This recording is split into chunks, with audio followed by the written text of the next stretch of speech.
খালি হাতে আসতে কেন? টাকা নিয়ে আসতে বললাম না? টাকা কোথা থেকে নিয়ে আসবো? আলমারি খুলে দেখি আলমারিতে কোনো টাকা নেই। গতকাল রাতে টাকা দিয়ে তোমাকে বললাম আলমারিতে রাখতে, এক রাতের মধ্যে বাসা থেকে টাকা পয়সা সব উধাও হয়ে গেছে। টাকা যদি চুরি হয়ে যায় সে টাকা আমি কোথা থেকে খুঁজবো? চুরি হয়ে গেছে মানে? বাসার ভেতর থেকে টাকা কিভাবে চুরি হয়ে যাবে? কে চুরি করবে টাকা? বলতে খারাপ লাগলেও আমার বলতে হচ্ছে। আমার মনে হচ্ছে টাকাগুলো তোমার মা চুরি করেছে।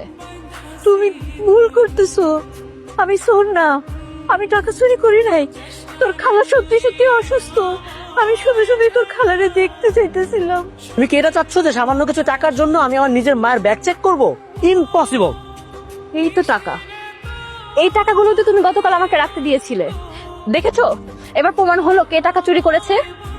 শোনো সাগর, এসব ছোট লোকদেরকে না তুমি যতই বড় লোক করার চেষ্টা করো, এদের মন সবসময় ছোটই থেকে যাবে।